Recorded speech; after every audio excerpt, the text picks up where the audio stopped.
वन्दे शम्भो महेशाय वन्दे गौरी मनोहाय वन्दे शम्भो महेशाय वन्दे गौरी मनोहाय वन्दे हर हर हर भूय वन्दे हर हर हर भूय वन्दे वन्दे मातरम् वन्दे शम्भो महेशाय वन्दे गौरी मनोहाय यदा हि धर्मस्य ग्लानिर्भवति भारत अद्भुतानाम् अधर्मस्य तदात्मानं सृजमहं परित्राण तुम्हारे जो सुनने वाले एक बार गाँव में पूर्ण तुम 저는 멜레콘 해고노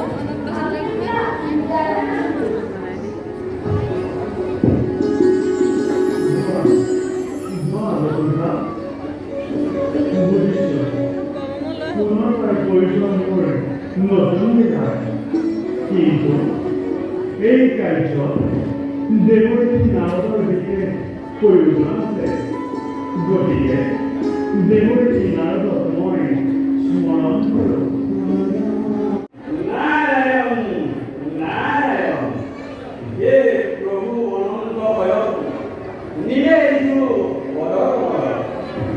প্ৰভু কোনোবাই কিবা কাৰ্য কৰি সাধন প্ৰভু দুষ্ট দৈত্য দানৱৰ অসংখ্য প্ৰতাপে পিৰিছে দুৰ্গৰ কথা বহু ভাগি ধৰ পিতা লাঞ্ছিতা হৰিবোৰ মতে সেয়েতো পুনৰবাৰ পবিত্ৰসমূহৰ নতুন নাৰায়ণ নাৰায়ণ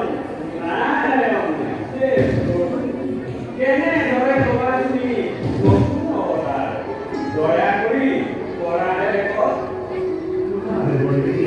প্ৰভু প্ৰজাপতি আৰু প্ৰিন্সিপতিয়ে মথুৰাৰ জন্মবংশ বহুতে দৈৱকী ৰূপে জন্মগ্ৰহণ কৰিছে অত্যাচাৰী কংসৰ ভূমি দৈৱকীৰ গৰ্ভ বহুদেৱৰ উল্লসত অষ্টম গৰ্ভত মই ভগৱতাৰ নাৰায়ণ নাৰায়ণ নাৰায়ণ তাৰ বাবে প্ৰয়োজন হ'ব ৩৩ কোটি দেৱতা আৰু দেৱতাগণ অৱশ্যে এই কাৰ্যত মহামায়াৰ বিশেষ প্ৰয়োজন আছে মহামায়া মহামায়া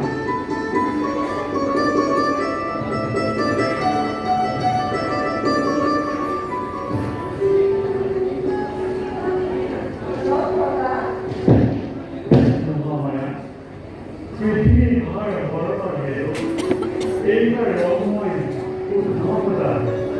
মোৰ এই কাৰ্যত তোমাৰো বিশেষ প্ৰয়োজন আছে প্ৰভু মুৰগিৰা প্ৰয়োজন তোমাৰ কাৰ্য মহামায়া মথুৰা কংসৰ ভগ্নী দৈৱকী যদুবংশৰ ভক্তিদেৱৰ লগত বিবাহ হ'ব তেওঁৰ অষ্টম গৰ্ভত মই ভগৱতাৰ তাৰ আগতে অনন্তপুৰত থকা ছয়টি গৰ্ভ একান্তি ক্ৰমে তুমি দৈৱকীৰ গৰ্ভত স্থাপন কৰিবা সেই সন্তানসকলৰ জন্মৰ লগে লগে অত্যাচাৰী কংসই শিলতা আচাৰি আচাৰি প্ৰাণ নাশ কৰিব তেন্তে প্ৰভু মোৰ প্ৰয়োজন অনন্তই দৈৱকীৰ প্ৰথম গৰ্ভত জাত হ'ব তুমি তোমাৰ মায়াৰ বলেৰে সপ্তম গৰ্ভ আকৰ্ষণ কৰি ৰোহিণীৰ গৰ্ভত স্থাপন কৰিবা নাৰায়ণ নাৰায়ণ তেওঁ হ'ব অগ্ৰ নামপুৰীয় হৰিনাম ৰূপে হ'ব ঈশ্বৰৰ আৰু অষ্টম বৰ্ষত মৰি একে সময়তে গকুলৰ নন্দ পত্নী যশোদাৰ গৰ্ভত তুমিও জাতিবা মই জন্ম লোৱাৰ পাছতে তুমিও জন্মগ্ৰহণ কৰিবা গকুলে মোক সদায় তোমাক দৈৱকী দিব আৰু মই গকুলৰ যশোদাৰ পৰা আৰু প্ৰভু মই অত্যন্তই কম হয় দৈৱকীৰ হাতৰ পৰা কাহিনী তোমাকে মানিব খুজিলে আটাইতকৈ উৰি যাবা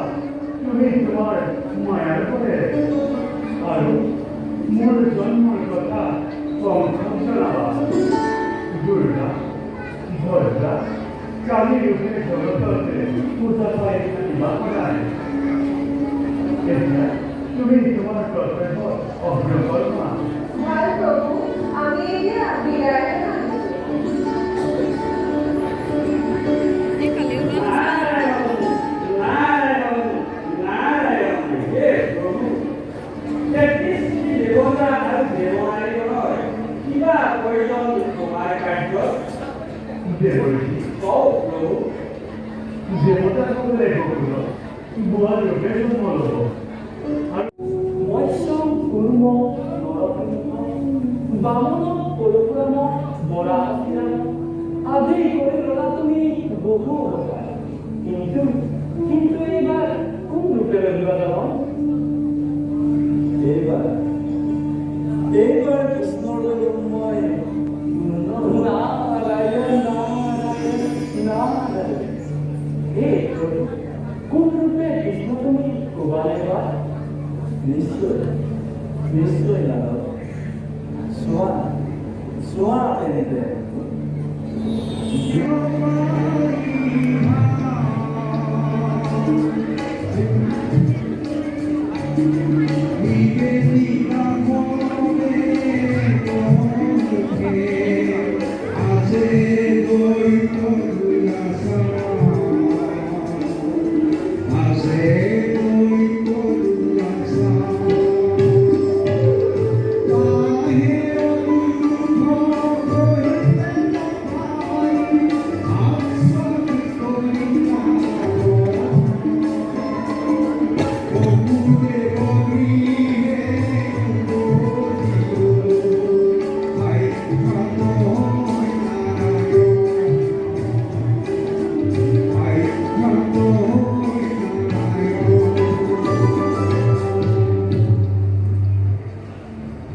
দেৱৰী কওক প্ৰভু এনেদৰে ধুমুৰে কৃষ্ণ বনা বুজিলো প্ৰভু বুজিলো তোমাৰ লীলা অতি অভিনয় হে প্ৰভু কোন ৰূপে তুম নহয় কৃষ্ণ অৱতাৰ গুণানায়ক কওক প্ৰভু অশ্ব কষ্ট নদুময় বিনা অস্ত্ৰে সংসাৰী ধৰণীৰ নাৰায়ণ নাৰায়ণ নাৰায়ণ সেয়ে লক্ষণ মোৰ পূৰ্ণ অৱতাৰ মোৰ এই কাৰ্য তোমাৰ কৰ্তব্য কি হ'ব জানা দেৱ কওক প্ৰভু তোমাৰ কৰ্তব্য হ'ব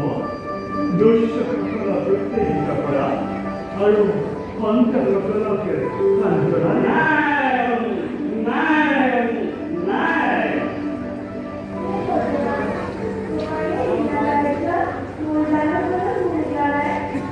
কিয় অনুভৱ প্ৰিয়ে আৰ্য ভক্তিৰ ভগৱতী অংশে তুমি লভিলে গকুলতে ৰাধাৰূপে তুমি লভিবা জানো যমুনাৰ পাৰত গোপীসকলৰ লগত ৰাসক্ৰিয়া কৰি থকাৰ সময়তে তোমাৰ মোৰ হ'ব প্ৰণান্দন অৱশেষে অকপতে জগতত ভগৱত প্ৰেমময় কৰি নাৰায়ণ নাৰায়ণ নাৰায়ণ হে ৰাজু